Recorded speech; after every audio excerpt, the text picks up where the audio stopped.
It's been 20 years since I worked as a counselor at Camp Valleyway. 20 years that I've tried to forget what I saw, lying to myself and others about what I know happened. And for many of those years, I succeeded in fooling myself, pushing the dark thoughts to the hidden place in my mind. But after reading the newspaper today, I can lie no longer. Let me begin my story. I started work when I was 15, spending my summers away at Camp Valleyway. The camp was nestled in the foothills of the Appalachians, cupped in a valley between two mountains with a natural lake at the center. Its waters stained murky with southern clay. I worked as a swim instructor, and each week a new set of campers traveled from across the state to experience the outdoors. I still remember the exact day it happened. Tuesday, 5th week of camp, the hottest day of that summer, and just before the 4th of July. That week was known as Rich Week to the counselors, since many of the wealthier parents took off for the holidays and left their children behind. It came right after the Orphan Week, which was when the Clarkstown Orphanage, largest in the state, traveled to the camp free of charge because the camp was government-owned. Yearly, the local residents came by at the end of the week and children were often adopted. Just last week, a girl in my class had found a new home with some farmers a few miles out. And I remember seeing Ellie wave from the cab of the pickup truck as she started her new life in the country. As a swim instructor, in my off time, I helped the sail instructors patch sails under the water sports canopy. Logan, the head of water sports and about 5 years older than me, sat across from me on one of the picnic tables, his small eyes looking over the lake. Logan kept his hair in a tight buzz cut, revealing a scar around the back of his head. And when he spoke, it was in a deep southern drawl. "Mike, watch what you're doing." He growled at me, noticing I had skipped a stitch. "I only got 2 eyes, and there's too much going on for me to watch everything today." "Got it," I said, and I put my head down.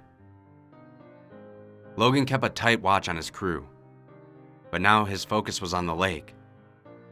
Ed and Ted, 2 twin counselors with one brain between them, were teaching a beginner's swimming course. Ed and Ted always made Logan uneasy and had earned a spot for first and second on his mental list of instructors who were the most likely to screw up next. So when Ed, the smarter of the two, came sprinting up from the lakeside so fast his long legs spewed dirt exhaust behind him, Logan was already ready. Ed opened his mouth, words wheezing in between each inhale and his wet hair plastered over one eye. "We're missing one camper. Can't find him in the water. Friends don't know where he is." Without hesitation, Logan's whistle shrieked throughout the campground, startling campers and counselors alike. "Out of the water! All lifeguards to the dock!" He shouted, his deep chest working like a bellow as adrenaline shot through me and we ran to the water. As a lifeguard, it was our responsibility to search for the body, and 15 of us lined up in one end of the swimming section. At Logan's call, we dove in, myself in the deeper end at 14 feet, and spread out across the bottom. The water filtered sunlight and heat, so the bottom was cold and dark, with underwater plants that gripped against my calves and pulled me back as I swam. After 3 strokes, I returned to the surface, and Logan sent us back down again to search, hoping to find a still warm body. I was the one who found it. Its hand brushed against my face, a pale palm that was all too white. I saw the face next, too dark to recognize, but a girl, with long hair that fanned out around her like she was under static electricity. I gasped, involuntarily drawing in water into my lungs. I gripped her torso and began swimming to the surface. She felt swollen, arms too big, and her temperature was a cold I'll never forget. Halfway to the surface, I felt her leg catch on something and she was pulled back down out of my grip. I turned, watching her open eyes on mine as she descended. My lungs screamed at me, and I knew I needed air or I would join her down below for much longer than intended. "I found her!" I shouted, breaking the surface. "Quick!" And I dove back down, my hands sweeping through the muddy bottom. But I found nothing but muck and empty water, even as the other lifeguards joined in. 5 minutes later, and Logan's whistle rang out again, calling us back to the dock. "The camper's been found," he announced. "in a restroom by the side. Ed and Ted must have let him slip past them. And both of them will be spending this night scrubbing the dock with their own toothbrushes." He paused, and I felt the other lifeguard's gaze fall upon me. "You're all free to go, except for you, Mike. I want a word." The others trudged away, looking back at us over their shoulder. Logan focusing on me, spittle meshing with his words as he hissed. "I don't know what the hell that was about, Mike. But you could have cost us a life with your false call back there. And next time you try something like this, I'll be taking yours."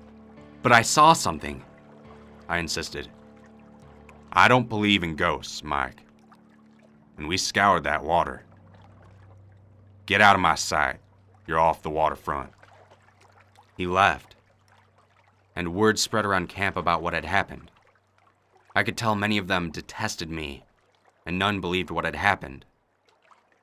So I quit the next week, and pushed the whole incident from my mind, even though it's still in my dreams.